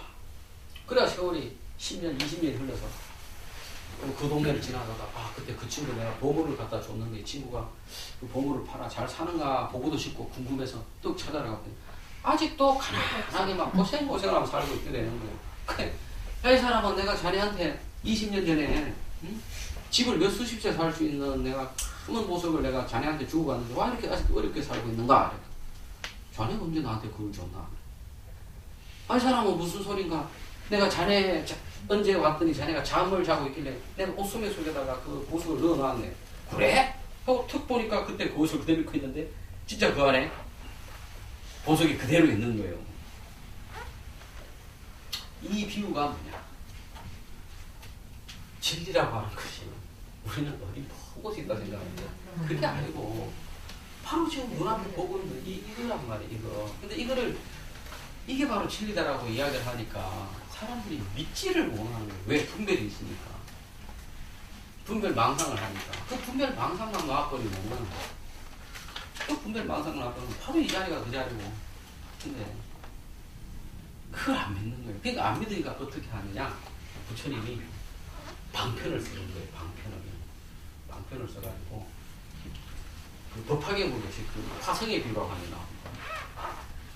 막 그 길을 가는데 너무너무 힘들고 사막길을 가는데 너무너무 힘든 거야. 너무너무 힘든데 저쪽에 보니까 신기루처럼 딱 보이는 아주 막 멋진 성이 보이는 거예요. 멋진 성이 보여요. 야, 저 성에만 가면은 온갖 맛있는 음식도 있고 시원한 물이 있고 아주 예쁜 아가씨들도 많고 막 저기 가면 막 즐길 수 있다. 빨리 저기 가자.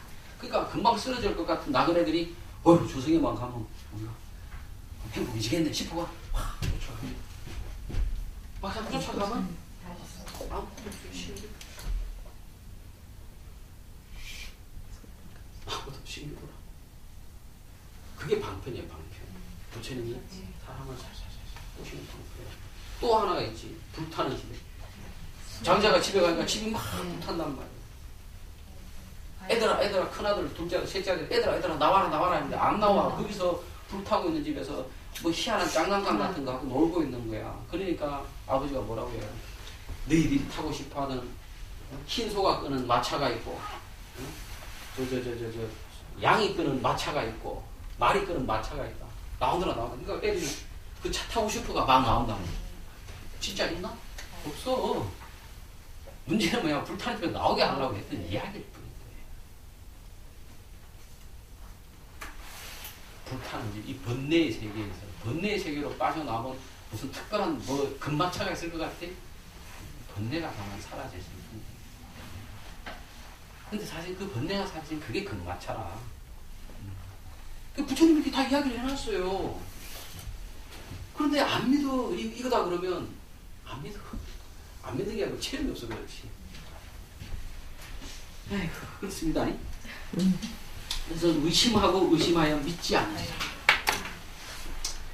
우리 중국 불교에 있어가지고 그 선종이 나타나기 전에 화두를 공부한다거나 뭐 이렇게 법문을 내가 탁 깨닫는 이 선종이 나타나기 전에 그 선을 정리를 한 대표적인 선사가 누구냐 하면 천태지휘대사라는 분이 있어요.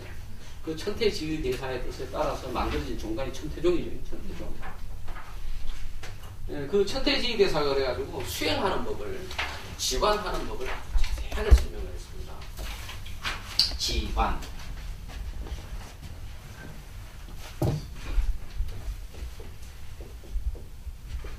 이게 그칠 진짜에 돌관자인데, 이걸 이제 인도말로는 사마타 또는 뭐 사마디라고도 하고 정이라고도 하죠. 관은 윗바사나라고 보통 이야기하고 인도말로는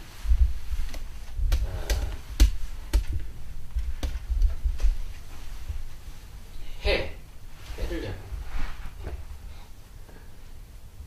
그래서 지라고 하는 것은 번뇌를 그치는 거예요. 그칠 지자잖아. 번뇌를 그치는 거.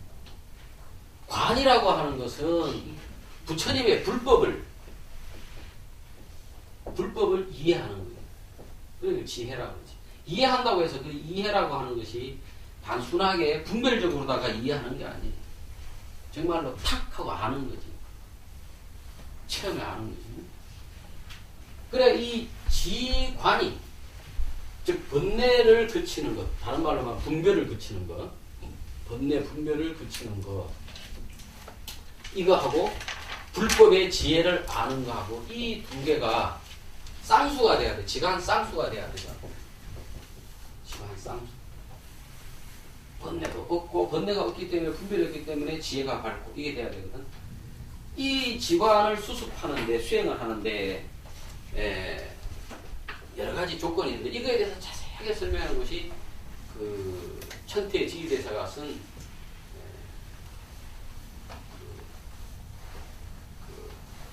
천태 지관 법문이라고 하는 게 있어요. 지관 법문. 근데 이름이 지관 법문이라고 하고 뭐 여러 가지로 이야기하는데 지관 법문 또는 천태 소지관이라고도 하고요.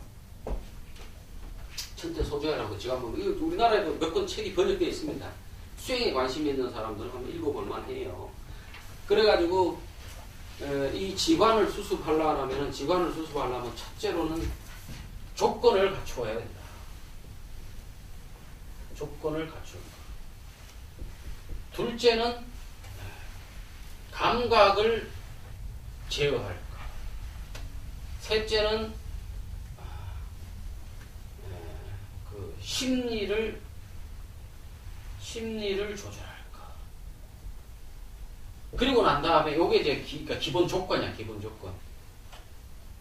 외적으로는 감각을 조절하고 내적으로는 심리를 조절하고 그 다음에 환경적으로는 조건을 갖추고 있었을 때 비로소 지관을 수습할 수 있다. 아주 그 논리적으로 차분하게 설명을 해놨어요.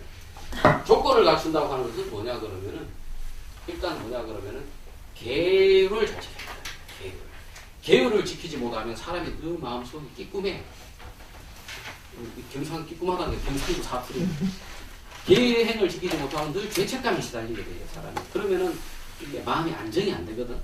마음이 안정이 안 되는데 어떻게 번뇌가 그치겠어요. 계율을 첫째 지켜야 될 것이고. 둘째는 뭐냐 그러면은 먹고 사는 게 해결이 돼야 돼. 조용한 데 가가 수행을 해야 되는데 먹고 사는 문제가 해결이 안 되면 조용한 데가 수행을 할 수가 없잖아. 그러니까 사실 이런 거는 좀 스님한테 맞는 일반인에게는 잘 맞지 않아요. 먹고 살만해가 산속에 들어가 돛 닦는 사람, 돛 닦을 수 있을 정도로 먹고 살만한 사람이 세상에 얼마나 되겠어요. 그죠? 그 다음에 또 모든 사회활동을 스톱해버려야 돼. 모든 사회활동을 스톱해버려야 돼. 사회활동을 스톱한다고 하는 거는 뭐 친구도 안 만나고 예술, 문학 이런 것도 안 하는 거고 책 이런 것도 안 보는 거야. 법문 이런 것도 안 듣는 거야. 강의 듣지도 않아. 강의를 하지도 않고 듣지도 않아. 이런 조건들을 일단은 갖춰야 됩니다. 그 다음에 감각을 제어한다는데 우리 감각이 몇 개가 있죠?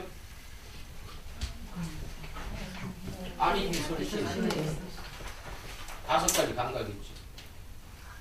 눈으로 아까도 이야기했다시피 눈으로 외모, 이성의 외모를 뿅 가가지고 감각이 일어나고 마음이 흔들린다. 아름다운 소리를 들으면 그게 푹 빠져가지고 마음이 흔들려 공부가 안 된다. 냄새, 좋은 냄새를 맡으면 사람이 또 그 집착을 하게 돼 있어요. 그래서 옛날에 어떤 스님들이 어떤 비구니 스님이 있었는데 이 비구니 스님이 법문을 하면 입에서 연꽃향이 샥 나는 거예요. 향도 안 켰는데 연꽃향이 나. 나중에 그 이유를 알고 보니까 이 스님이 전생부터 금생도 마찬가지 전생부터 관음 목법연하기는 많이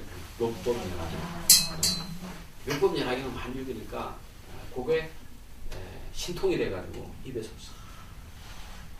어떤 스님은 앉아만 있으면 몸에서 전단향이 있어. 그분도 독경을 많이 합니다. 그런 나 직접 막 그런 분을 만나본 적은 없어요. 근데 요즘에 내가 한 며칠 사이에 구리구리한 냄새를 많이 맡거든. 구리구리한 냄새. 어제 그 전철 타고 기차 타고 가는데 한 놈이 앉아다 쑥 가는데 방을 쫙 나고 도망가나 싶기도 하고. 좀 꾸리꾸리한 냄새를 내가 많이 맡아요. 응? 그게 그러니까 그런 냄새가 많이 맡아진다고 하는 건 내가 뭔가 해서 구리구리하다는 거야. 내가 구리구리하지 않으면 똥이 옆에 있어도 똥 냄새가 구수하게 난다고. 근데 구리구리한 냄새를 난다는 건 내가 뭐 문제가 있다는 생각이 들어서 내가 뭐를 잘못하고 있을까 이런 생각을 좀 하고 있어요. 설 이거 이제 맛이죠. 맛이가 골치 아픈 거. 우리가 먹는 거 이거 참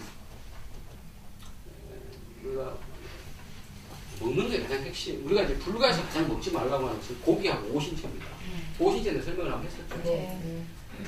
고기를 먹지 말고 오신채를 먹지 말고 이것들이 왜 먹지 말라고 하냐면 오신채를 먹으면 의욕이 특히 마늘을 옛날하면 생으로 먹으면 뜸심이 일어나고 삶아 먹으면 화가 난다 했다고. 그 말이 다른 말로 말하면 뭐냐 그러면 오신채를 먹으면 몸에 힘이 우리가 일상적인 생활하는 것보다 필요한 만큼보다 더 힘이 많이 나는 거예요. 힘이 많이 나면 어떻게 돼요? 힘을 빼야 돼요. 힘을 빼지 않으면 안 돼요. 근데 이제 사회생활을 하는 사람들 같으면 훌 쫓아다니면서 뭐 사회활동도 하고 뭐 부부 생활하는 사람들은 뭐 부부간에 뭐 애정도 나누고 하면 수를 뺄 수가 있다. 독신 수행 생활을 하는 사람들이 파마늘 같은 거를 먹고 고기를 먹어 평상시 자기한테 수행하는 거에 쓸 수 있는 이상의 에너지가 나오면 어떻게 해요? 그러면 사고 치는 거예요. 그 사고 안 치려면 할 수 없이 산속에 사는 스님들은 장작 쪼개야지 뭐. 쪼갠 장작 또 쪼개는 거야. 그래 어떤 전에 가면 장작이 성냥개비 같이 얇아. 딱 이전에 스님은 참 힘이 많이 넘치는 분이구나. 번뇌가 많으시는 분이구나. 진짜 그래요. 뭐 훌륭한 분이야 그래도. 딴 데 가서 안 풀고 계획을 지키기 위해서 장작만 뚫고 빼는 거야.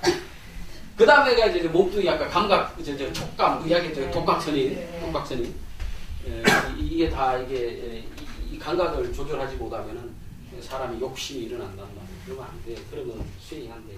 심리를 조절하는 데 있어가지고 5가지를 조절해야 돼. 그거를 옛날부터 5개라고 해요. 5개. 개가 이게 덮을 개자라. 덮을 개자.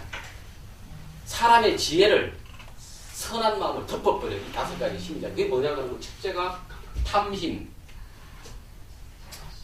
둘째가 진심, 셋째가 도회심, 그 다음에 넷째가 수면, 5째가 의심이에요. 여기 지금 의심이 지금 여기서 의심이 나와서 내가 지금 드는 생각이에요. 의심. 탐심이라고 하는 건 뭐 여러분 너무나 잘 알고 있습니다. 욕심내는 겁니다. 이 탐심이 채워지지 않으면 진심이 나는 거예요. 그러니까 탐심과 진심은 똑같은 겁니다. 하나의 에너지가 딱 막혔을 때 그것이 진심으로 확 변해버리는 거예요. 그러니까 탐심이라고 하는 건 욕망이고 이 욕망이 딱 막혔을 때 이게 진심이 되는 거거든. 화가 나. 예를 들어서 내가 어떤 애인과 연애를 해가 오용락을 짓기 위해서 행복했어. 그런데 이 여자가 갑자기 어느 날 딱 딴 남자한테 가버렸네. 그러니까 이 넘치던 그동안 오용락을 즐기던 그 어떤 욕구를 풀던 그게 딱 멈춰버리잖아. 그럼 어떻게 돼? 신경질이 나지. 화가 난다고. 화가 나는데 이미 딴 남자한테 가버린 여자를 다시 데려올 수 없잖아요. 그럼 어떻게 돼요? 그게 한이 되는 거예요. 이 탐을 내다가 내가 취하던 것을 더 이상 취하지 못하게 되면 화가 나거든. 화가 나는데 이 화를 풀지를 못하면은 그때 뭐 또 딴 여자 만나가 풀어버리면 상관이 없는데 근데 풀어지지가 않지. 딴 여자 만나가 해결해. 오로지 나는 그 여자한테만 내가 되는데 그 여자가 돌아와야 되는데 그 여자는 안 돌아온단 말이야. 가버렸단 말이야. 그러면 해결이 안 돼. 화가 빡 나는데 이게 해결이 계속 안 되고 있으면 이걸 한이라고 해요. 한. 불교에서 말하는 거. 불교에서도 왜 인간이 갖고 있는 심리를 굉장히 설명해요. 그걸 한이라고 하거든. 이 한이 생기면은 원망이 일어나요. 원망이에요. 원망이 일어나면은 보복을 하게 돼 있습니다. 보복을. 그럼 보복을 받은 사람은 다시 화를 내게 되고, 그 보복을 받은 사람이 화를 내는 그 화가 다시 또 풀려지지 않으면 계속해서 뺑뺑뺑뺑뺑 인간관계 그걸로 도는 거예요. 이 탐과 진이 이게 바로 우리 인간의 세상을 끌고 가는 원동력이에요. 이게 아주 골 때리는 거라고. 특히 부부간에 그렇습니다. 부부간에 내가 이런 이야기 좀 그렇습니다만 부부간에 원수처럼 사는 부분이 되게 밤에 부부관계가 안 좋았던 사람이 많습니다. 사실이 그렇습니다. 그러니까 성격 차이로 헤어진다 하지만 성격이 그 성격이 아니고 밤에 그 성격 그거 때문에 헤어지는 사람이 사실은 솔직한 말로 많습니다. 인간 세계로 오는 가장 대표적인 게 뭐 때문에 오지 않을까? 음욕 때문에 오는 거예요. 음욕 때문에. 내가 영가로 있을 때 아버지 어머니가 교합을 하는데 내가 남자로 태어나는 경우는 엄마에게 음식을 품고 여자로 태어나는 경우는 아버지 음식을 품어서 그래서 자궁의 잉태가 내가 그게 자식으로 나오는. 그러니까 인간이라고 하는 그만큼 음욕에 약한 존재라고요. 그게 채워지지 않으면은 화가 나지. 화가 난다고. 그러니까 화가 나는데 계속 채워지지가 않아. 그럼 어떻게 한이 되는 거예요. 그러니까 남편만 보면 또는 부인만 보면 원망이 일어나는 거예요. 그게 이제 원망이. 그리고 막 조금만 뭐라 하면 막 네가 뭐 잘해줬다고. 이걸 돈도 안 벌어오는 게. 이씨 뭐 그러면 너가 처갓집에서는 뭐 처갓집에 뭐 해줬나? 말을 한마디 해도 말이 부르지 안 나가는 이게. 그래서 사실은 그 굉장히 중요한 일입니다. 우리 사회가 계속 이렇게 막 하는 것도 나는 내가 봤을 때는 그런 이유가 상당히 크다고 봅니다. 그래서 그걸 알아서 적절히 잘 풀어야 되는데 그 이유가 진심. 이게 참 이게 웃기는 말 같아도 사실이 그렇습니다. 이게 인간 살아가는 모습이 그렇습니다. 탐심이 있는데 탐심이 딱 막혀보니까 그 화내는 마음이 되고 화내는 마음이 이게 더 이상 풀려지지가 않으니까 한이 되고 한이 쌓이니까 그 원망이 되고 원망이 쌓이면 뭐 저쪽에서 나에게 상당히 친절하게 해준다고 하는 거지만 나는 막 그 화가 나는 거야. 남편이 어느 날 뭘 사들고 와도 딸내는 잘해준다고 사들고 와도 돈도 없는 게 웬일이야? 이런 식으로 말이 나가는 거야. 그러면 남편이 그게 좋겠냐고. 남편도 보복당하고 화나지. 그래가 부부가 막 죽고 헤어져도 빨리 내가 헤어져야 되는데 뭐 자식도 키우는데 헤어지도 못하고 막 죽을 때까지 뭐 이러고 살다가 늙으면 더 이상 더 못 헤어지지. 몸이 아프니까. 특히 남자 쪽에서. 도회심이라고 하는 것은 도라고 하는 것은 마음이 흔들리는 겁니다. 마음이 흔들리는 것뿐만이 아니라 친구위가 흔들리는 것을 도라고 합니다. 우리 왜 보면 이리 갔다 저리 갔다 몸을 한 구석에 가만히 못 두는 사람이 있죠. 사람이 막 분잡한 사람이 있어요. 막 분잡한 사람. 그게 몸이 도하다 이렇게 하는 거예요. 도가 뜰겁잖아요. 입이 도한 사람이 있어요. 이 말했다가 저 말했다가 라디오 틀어놓은 것처럼 뜨는 사람이 있어요. 그게 입이 도한 사람. 입이 가만히 있지 뭐. 깨방정을 푼 사람. 그 다음에가 이제 마음으로 뜨는 사람. 이게 이런 사람이 좌선한다고 저거 앉아 막 온갖 생각이 일어나고. 이런 사람이 이렇게 좌선을 할 수가 없죠. 회라고 하는 것은 후회하는 마음입니다. 이 후회하는 마음에 크게 두 개가 있습니다. 하나는 이 도를 후회하는 거예요. 자선하려고 앉았는데 내가 왜 그렇게 떠들고 다녔을까? 내가 어제 술 먹고 친구들 앞에서 뭐 쓸데없는 그런 소리를 했을까? 이런 거를 후회하는 거예요. 그게 그 다음에 또 하나는 근본적 인데 이거는 내가 살아오면서 지었던 큰 죄 있죠. 그러니까 인간의 세상을 살면은요, 사람을 죽이는, 강간하고 이런 큰 죄도 짓고 삽니다. 어떻게 보면은. 그러나 이 자리에 있는 분들은 뭐 그 정도까지 큰 죄를 짓지는 않았겠지만은, 모르지, 또. 개같이 생각하고 근데 그런 큰 죄를 저지르는 게 마음속에 남아있습니다.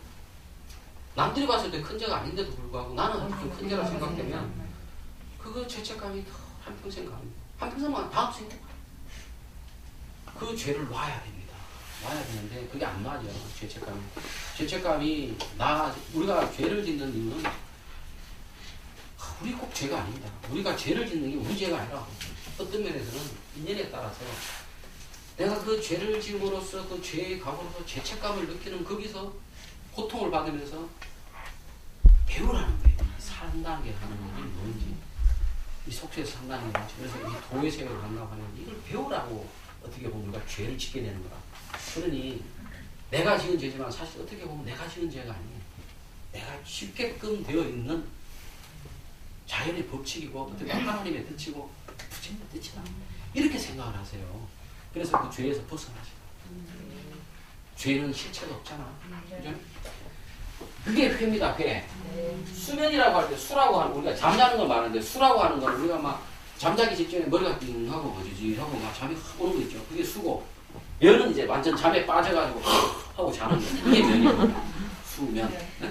그리고 수면 하면 뭐 보통 그냥 하나로 잠을 하지만은 옛날 사람들은 그것도 하나하나 따져서 이야기해요. 수라고 하는 거는 잠줄이 확 와가 막 머리가 무겁고 오는 상태가 수고, 면은 완전히 이제 골아 떨어지는 거를 의미한다고.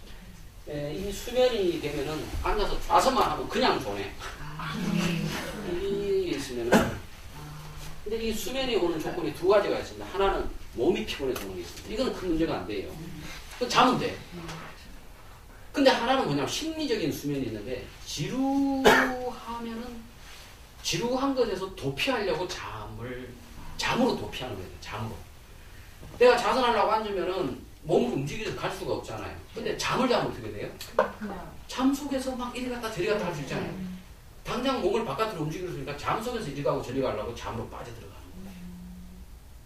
그 요거를 이겨내는 방법이, 일단 피곤한 거는 그냥 푹 자고 나면 되는 건데, 이 지루한 마음을 이겨내는 거는 자기가 가난한 마음을 가질 수밖에 없어요. 내가 잠에 지지 않으리라 이런 마음을 갖고, 또 한 가지가 또 나는 지지 않으리라 이렇게 생각하면 더 오히려 또 그 반작용으로 잠이 많이 오는 거예요. 나 같은 경우에는 그냥 놔둬버렸어요. 어떻게 놔뒀냐? 잠 오는 것도 다 이치대로 인연 따라 왔다가 가는 거 아니야. 내가 뭐 잠을 꼭 미워할 이유가 뭐가 있냐? 잠은 자고, 자는 것도 부처님이 현현하시는 거, 부처님이 현현하시는 거. 이렇게 생각을 해서 잠을 두려워하지 않았어요. 참선할 때 졸음 보는 걸 두려워하지 않았다고. 그랬더니 오히려 점점 잠이 사라져요. 이것이 바로 그런 식으로 보는 것이, 이게 제법 실상거 아니야. 제법 실상거 아니야. 일체의 법을 실상. 잠조차도 이게 본체가 없는 것이고 있는 따라 왔다 가는 것이지 하고 놔둬버리니까 그냥 사라져버려. 네? 그게 수면이고. 의심은 불법을 의심하는 거예요. 부처님 말씀을 의심하는 거예요. 또 다른 말로 부처님 말씀이 뭡니까? 바로 이게 부처다. 이걸 의심하는 것이고, 바로 이것이 부처이기 때문에 언제든지 네가 발심만 하고 신심을 내면 깨달아. 지금 몇 시야? 시간이? 오후 10시 끝날 때 다 됐네. 네가 깨달을 수 있다. 금생에 충분히 깨달아. 네가 신심만 내고 발심만 내면 네가 금생에 충분히 깨달아. 이거를 안 믿는 거예요. 여기도 봐요. 선남자 선인이 뒷날 가르침 세탈 시기에 이경에 가르침 받아 진리 듣고 이어서 얻는 공덕을 내가 만일 자세히 설한다면 그 공덕이 어떤 공덕이라고? 일체 분별이 없어서 이때 텅 비어 있고, 이런 이야기냐. 이 우주가 바로 네 집안일이고 이 이야기잖아. 이 이야기를 의심하여 믿지 않으리라. 이 의심하는 마음을 없애야 됩니다. 그래서 우리가 믿음이라고 하는 것이 굉장히 중요해요. 믿음이 있어야만이 신심이 있어야만이 발심이 되고, 그래야 수행이 된다고. 그리고 난 다음에 우리가 체험을 하게 되면, 그 다음에는 단순하게 믿는 것이 아니라 정말 체험하여서 믿는 거기 때문에 그 믿음이 확 흐르지가 않죠. 근데 이게 말세 중생들은 믿지 않는단 말이에요. 수보리야 이경의 뜻은 생각으로 헤아릴 수 없습니다. 이경의 뜻은 뭐예요? 금강경의 뜻은 결국 진리잖아. 반야진리죠. 반야진리라고 하는 건 분별이 없어야 된다 이 말이에요. 분별이 없어야 된다. 생각을 헤아릴 수 없다는 거. 과모도 또한 생각으로 헤아릴 수 없는 줄 반드시 알아야 된다. 즉 이 금강경, 즉 진리라고 하는 것은, 불법이라고 하는 것은 헤아리면 안 된다 이 말이에요. 헤아리면 분별하면 안 된다. 그냥 턱 그 자리에서 근데 턱 그 자리에서 안 되니까 부처님이 이와 같은 방편을, 지방을 수습하는 방편을 알려주고 그런 것들을 후대의 천대스님 같은 분들이 정리를 알려주는 거야. 여기까지 하겠습니다.